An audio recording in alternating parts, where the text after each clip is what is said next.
Sometimes the last thing you see on the road isn't what you think you saw. That sentence has been the most important lesson I've learned in all the years I've traveled alone. And now, after what I'm about to tell you, you might one day find yourself hesitating to look into a mirror while on the road. My name is David Cole. I'm 40 years old, a freelance documentary photographer. I work for newspapers, magazines, and sometimes small independent projects on the internet.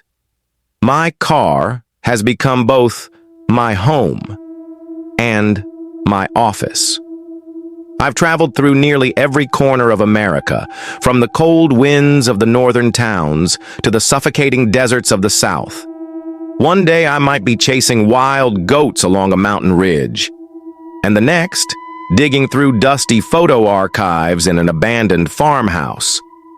I love being on the road, because when I'm moving, I feel like I can outrun my past. But that day, everything changed. I was driving along a narrow highway, cutting through the trees in northern Pennsylvania. It was the last week of October. The leaves had turned yellow, scattered across the roadside. On the radio, a faint, crackling country song played. Other than the gentle hum of my engine, everything felt normal. Until the warning light on the dashboard flickered on. At first, I ignored it. But a few minutes later, the engine began to stutter, and the steering wheel trembled in my hands. The rhythm of the drive broke, and a knot tightened in my stomach. I eased off the gas, scanning for any sign of a town. When I finally saw one, I took the exit. The town was small, quiet. One main street, two side roads. The kind of place where people stop only to stretch their legs, and then keep going. The first repair shop I found, I pulled in. The mechanic examined the engine for a while, then closed the hood and wiped his hands with a rag. "I'll have to order a part," he said. "Earliest 3 days." 3 days, I repeated. Being on the road was fine, but an unplanned delay? That was something I didn't enjoy. "Is there a place to stay around here?" I asked. He glanced across the street. "Yeah, 2 small inns, but they're usually full." He paused for a moment, then added, "There's also a place where you can always find a room." There was something strange in his voice, not entirely serious, but not joking either. "Why, is it expensive?" I asked. He shook his head slowly. "Not expensive, but some say weird things happen there." As he said it, his eyes drifted away from mine. In the heavy smell of oil and metal inside the garage, a gust of wind slipped through the open door and knocked over an empty oil can in the corner. The noise cut through the air, leaving a brief silence. That's when my eyes caught a dusty brochure sitting beside the workbench. On the cover, a faded photograph, Elmside Motel. On the back, in bold letters, renovated 1989. "What kind of weird things?" I asked. Before he could answer, an elderly customer standing at the back of the shop looked over at us. There was a warning in his eyes.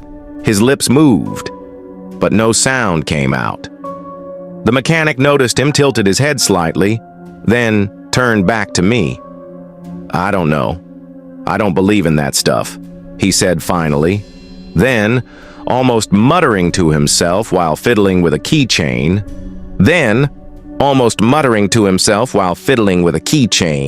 "They say, don't give out 209, but who knows which one they'll give you." I didn't understand what he meant. I didn't push it. A few minutes later, after crossing the small bridge at the edge of town, I saw the motel's neon sign. Dust clung to its frame, and a few letters didn't light up. As I got closer, the building beneath it came into view. 2 stories, a long hallway, the kind of old American motel with outside-facing doors. The paint on the walls was peeling in places, and the door frames were streaked with rust. Only 3 cars sat in the parking lot. When I stepped into the reception area, a strong smell of cleaning chemicals filled the air. A clock on the wall had stopped, its hands frozen at 11:46. A young man behind the counter smiled. "Yes? Can I help you?" "A room. For 3 nights," I said. "You're in luck. We have a vacancy," he replied, tapping a few keys on his computer. His tone was cheerful, but his smile lingered just a little too long. Handing me the key, he said, "End of the hallway, right side." On the key tag, the number 209. That's when I remembered the mechanic's muttered words, but I just laughed to myself. Small town gossip. As I walked toward the stairs, I thought, I'm probably overreacting. Early in the morning, I grabbed a coffee from the man at the reception and took a walk around the town. It was a small, quiet place. 3 shops along the main street, a market, and an old-style gas station on the corner. The air was cool, but the sun was bright. My car was still at the mechanic's. They said the part would arrive tomorrow. I didn't have much to do, so I spent the day walking the trails around the town. By late afternoon, when I returned to my room, I didn't notice it at first. But then something caught my eye. The coffee cup I had left on the table last night was gone. In its place, one of the motel's porcelain cups. I figured the cleaning staff must have replaced it. But there were other strange things in the room. My suitcase was completely closed. This morning I had left it open. I even took out a t-shirt from it. My charging cable, no longer beside the bed but neatly placed on the desk. And my notebook, the one I'd been writing in at midnight, was left open to a different page. Not the one with my notes. The page had been turned. Seeing all this made me uneasy, but I quickly gave myself a logical explanation. The cleaner came in, tidied things up. Nothing strange about that. The next morning, to confirm, I went downstairs for coffee and saw the housekeeping cart. Beside it stood a short, black-haired woman in her 30s. I smiled. "You cleaned my room really well yesterday." "Thank you." Her expression changed. After a brief pause, she said, "I didn't go into your room yesterday. We clean the rooms every 2 days." "Maybe someone else checked it?" I asked. She shook her head. "Number, I was on duty all day yesterday. Yours is scheduled for tomorrow." My eyes drifted to the top shelf of her cart, where a porcelain cup sat, identical to the one I had found in my room. As she handed me the coffee, her eyes weren't on me. They were on an old man sitting in the corner of the reception. He met my gaze for only a second, then turned his head away. "Maybe I'm just remembering it wrong," I said aloud. But something inside me told me I wasn't wrong at all. That evening, I went to the small diner in town. The menu didn't have many options. I ordered a plate of meatloaf with fries on the side. While I ate, a thin mist began to settle outside. By the time I left, it was past 10. I walked back to the motel.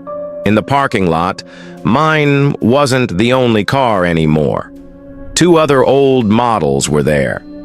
Walking down the corridor, I unlocked the door to 209. Inside, it was the same, but colder. I didn't remember turning off the heater. Without undressing, I sat on the bed and started a movie on my phone. I watched for about 40 minutes. A small red warning appeared in the corner of the screen. 10% battery. It was getting late. "All right, time for bed?" I muttered to myself. I plugged in my phone, turned off the light. In the silence of the room, the only sound was the faint hum of the distant highway. I don't know how much time passed. Then, I heard it. Soft, slow footsteps inside the room, like cautious feet pressing down on carpet. My eyes were closed, but my heartbeat quickened. Slowly. I reached out and switched on the bedside lamp. The light spilled into the corners of the room. Everything looked normal. The door closed, the window locked, but still, that feeling lingered. Something wasn't right. I sat there for a while, then switched off the lamp and lay back down. Morning. I opened my eyes, reached for my phone on the nightstand. It wasn't there. I glanced to the side, thinking maybe it had fallen to the floor. But no. Then my eyes moved to the desk, and I saw it. The phone, sitting on top of my open notebook. The notebook was on a different page than I'd left it.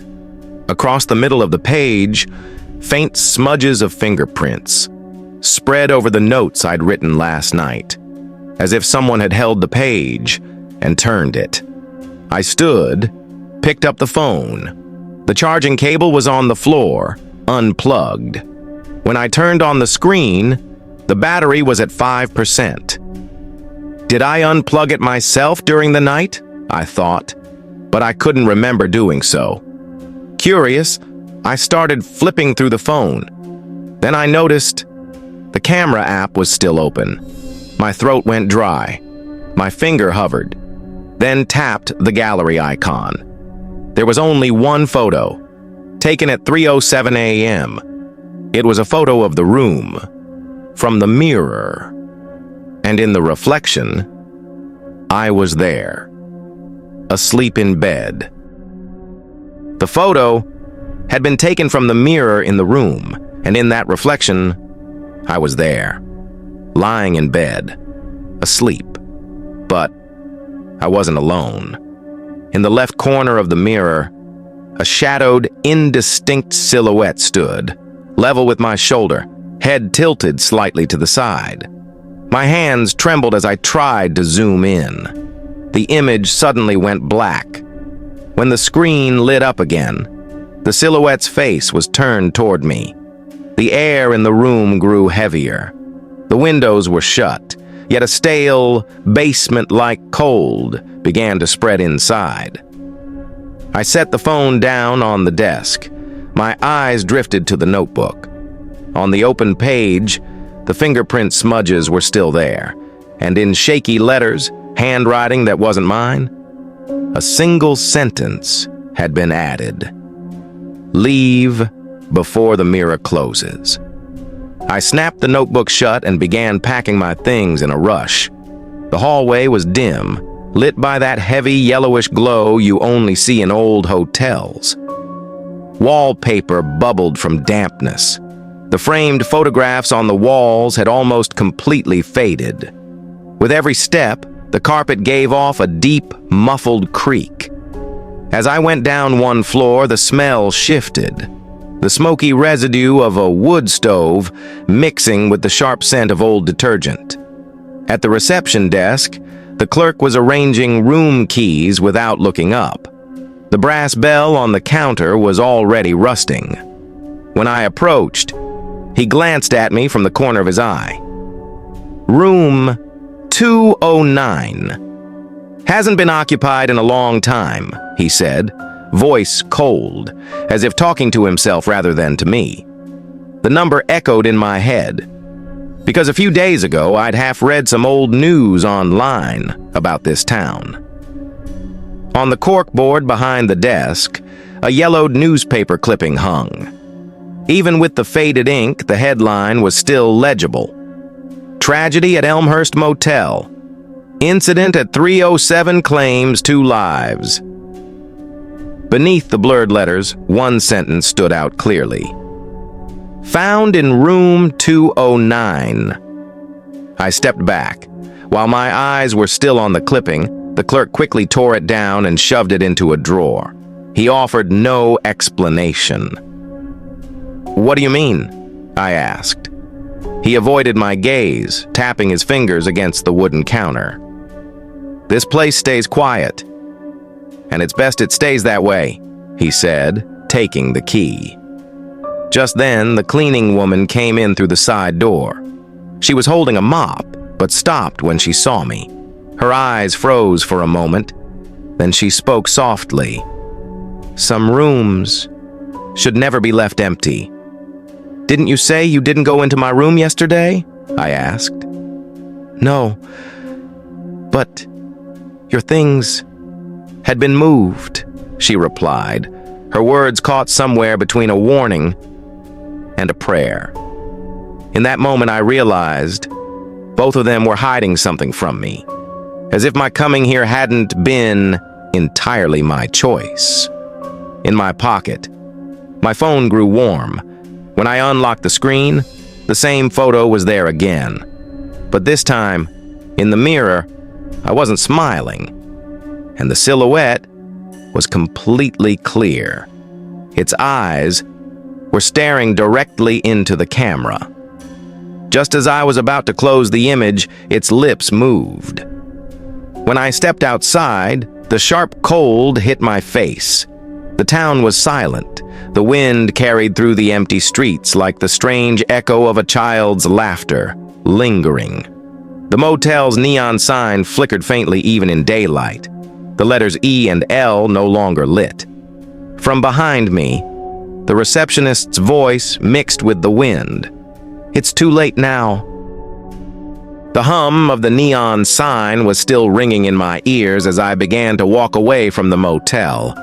But after only 3 steps, I stopped. Behind me, the door creaked open. The man from the reception stepped outside, holding a metal keychain in his hand. His face still had that same blank, emotionless expression. "The mechanic brought your car," he said. He placed the key in my palm. "No charge.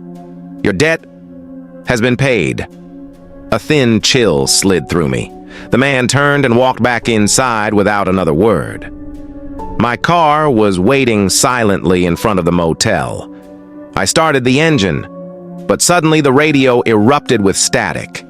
The words came in broken, like whispers. And then, one sentence became clear. "Leave before the mirror closes."